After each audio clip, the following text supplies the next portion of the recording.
व्यक्ति के नाम लिखते हैं। तो देखिए नायब सिंह सैनी एक बार फिर से हम आपको सुनवाने जा रहे हैं, क्या कुछ वो कह रहे हैं, लाइव है इस वक्त।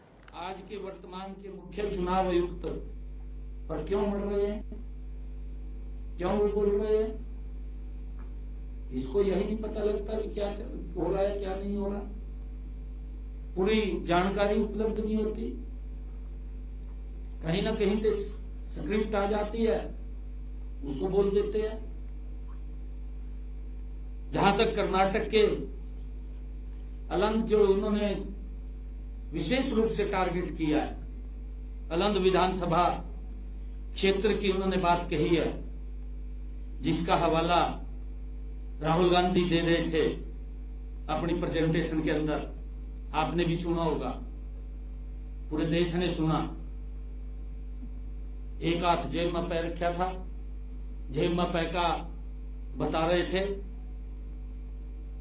वहां 2023 में कांग्रेस ही जीतती है, जहां कौवा लगे रहे थे। अगर वहां वोट चोरी होते, कैसे कांग्रेस पार्टी जीत जाती? क्यों देश को गुमराह कर रहे हैं? कांग्रेस के पास मुद्दा नहीं बचा, कोई मुद्दा नहीं है। बिना मुद्दे के अरे आपने लोगों को इतना प्रताड़ित कर दिया। आपने अरे 84 के दंगों को याद करके लोगों के रोंगटे खड़े हो जाते हैं। वोट चोरी तो आपके हो रहे हैं। अगर 84 के समय के अंदर जो अत्याचार किया गया, जिस प्रकार से लोगों को घरों से काट करके जला दिया गया, फिर वोट चोरी होगा नहीं होगा? कैसे चोरी नहीं होगा? कौन वोट दे देगा आप लोगों को? आपने तो सारी संवैधानिक चीजों को दांव के ऊपर लगाया है और ये बात करते हैं वोट चोरी हो गया। 2023 में जिसकी बात कर रहा है वहां से कांग्रेस जीत रही है। अगर वहां से कांग्रेस जीत रही है, अगर वोट चोरी होता या ईवीएम के अंदर कोई गड़बड़ होती, कैसे जीत जाते हैं? यहां तो देख लीजिए, राहुल अपने ही विधायक को मुश्किल में डाल रहे हैं। बड़ी मुश्किल तो बेचारा बढ़िया, उसकी अपनी छवि होगी, अपनी छवि के कारण बन गया होगा। उसका विधायक पद भी खोसने के ऊपर लगे हुआ, उसका विधायक पद भी चला जा। क्या ये बातें करते हैं?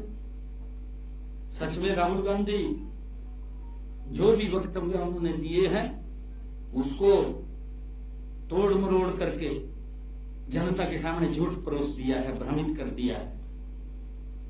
मैं बताना चाहूंगा, इस मामले में पहले ही एफआईआर दर्ज हो चुकी है। वो चुनाव आयोग ने उसके ऊपर उपयोग किए गए मोबाइल नंबर और आईपी पते पर उपलब्ध कराए। अगर कहीं कोई गड़बड़ हुई है, चुनाव आयोग की ड्यूटी है, स्वतंत्र है, वो संवैधानिक पीठ है, उसके ऊपर दबाव नहीं होता किसी का। वो तुरंत कार्रवाई संज्ञान लेता है, कार्रवाई करता है। उसके ऊपर दबाव किसका है? कांग्रेस के समय में होता होगा चुनाव आयोग के ऊपर दबाव। उनके समय में ये उपयोग करते थे, अपनी तरफ नहीं झांक रहे। मोदी जी के समय में नहीं है किसी के ऊपर कोई दबाव। हमारी सभी संवैधानिक संस्थाएं स्वतंत्र रूप से काम कर रही है। मोदी जी के नेतृत्व में संविधान सुरक्षित है। कांग्रेस के समय में संविधान भी सुरक्षित नहीं था। इनके समय का रिकॉर्ड उठा करके देख लीजिए, लोकतंत्र सुरक्षित नहीं था। जब इनके पैरों तले से जमीन निकल चुकी, जब इनका झाड़ी खत्म हो गया, झाड़ी नहीं रहा इनका, तो फिर कहां से धान आएगा? झाड़ तो रहा नहीं, खाली हो रहेगा, नीचे के डंडे पड़ रहेंगे, पराली रहेगी। और इसकी जांच कर्नाटक में कांग्रेस की ही सरकार और सीआईडी कर रही है। उन्हीं की सरकार कर रही है।